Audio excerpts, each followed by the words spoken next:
मेरे को मालूम है अंदर कश्यप साहब बैठे हैं, मेरी बात पूछ लीजिए आप। अब ये तो सामने है। नहीं है सर, कश्यप साहब से बात हुआ यार अभी। मैं भी जस्ट आप लोग बोलते नहीं हो सर, यार। मैं भी जस्ट ऑफिस से पूछे देख लीजिए। सुनिए ना बॉस, तो जब तक नहीं आएंगे हम लोग रुकेंगे फिर। ठीक है, कोई दिक्कत नहीं है, देखिए मैं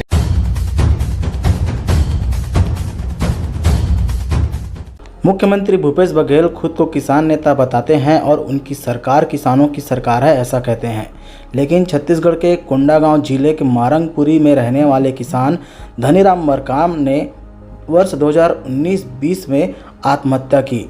इस मामले को लेकर राजधानी रायपुर में भाजपा प्रदेश किसान मोर्चा के उपाध्यक्ष गौरीशंकर श्रीवास के नेतृत्व में पीड़ित परिवार ने मुख्यमंत्री भूपेश बघेल से मिलने का प्रयास किया, जिन्हें गेट पर ही पुलिस प्रशासन के द्वारा रोक लिया गया, उन्हें मिलने नहीं दिया गया। सीएम हाउस के आला अधिकारियों में भी कोई मिलने नहीं आया। कहा गया कि सभी विधानसभा ड्यूटी में हैं।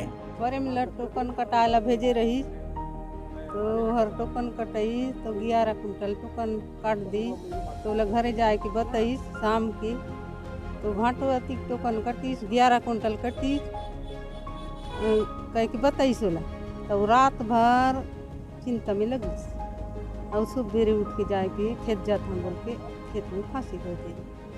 अब आप मुख्यमंत्री से क्या मदद चाहते हैं?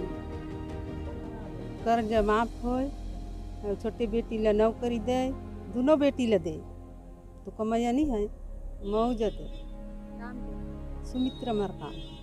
किसान आत्महत्या और मुआवजे को लेकर भाजपा किसान मोर्चा के उपाध्यक्ष गौरीशंकर श्रीवास ने बयान देते हुए छत्तीसगढ़ सरकार पर निशाना साधा। गरीब आदिवासी परिवार को प्रताड़ित किया गया, रकबा काटा गया, जिसके चलते उन्होंने आत्महत्या किया। 1 साल से ऊपर का समय हो चुका है, किसान परिवार को न्याय नहीं मिला, ऊपर से कर्जे में लाद दिया गया, उनको डिफाल्टर घोषित कर दिया गया है।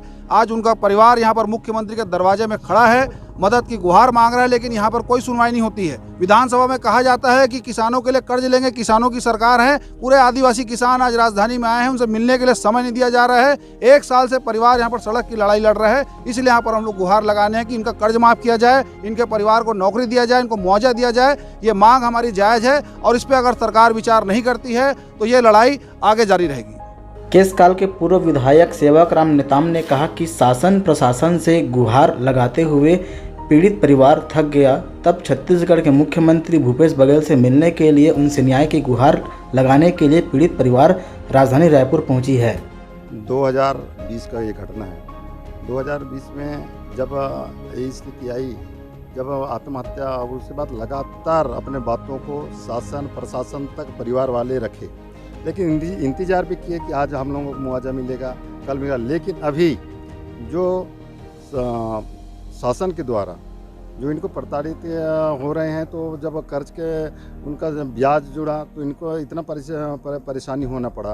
तो कई बार शासन और प्रशासन का अवगत करवाते करवाते थक गए, तो इन लोग क्या माननीय मुख्यमंत्री जी से मिलके अपना बात रखना चाह रहे हैं कि घर का परिस्थिति ऐसा परिस्थिति है कि इनके सिवाय और कोई कुछ कमाने वाले नहीं। जो बेटियां हैं, जवान बेटियां हैं, और इनका एक ही मांग है कि जो कर्ज लिए थे वो माफ़ हो और हमें मुआवजा दिया जाए, और साथ में 1-2 को हमें नौकरी दिया जाए। निश्चित है कि अब भूपेश सरकार आए दिन बोलते मैं किसान का बेटा हूँ, किसान का दर्द को समझता हूँ, लेकिन आज वास्तव में पता चल रहा है किसान का बेटा होते हुए किसान जब अपने छत्तीसगढ़ का किसानों का चिंता नहीं है, और आप यूपी में जाके एक किसान जो ये हैं उनको 50 लाख देने का घोषणा करते हैं, वादा करते हैं। हम तो हम निवेदन करते हैं कि इनकी समस्या हल हो, हम इसीलिए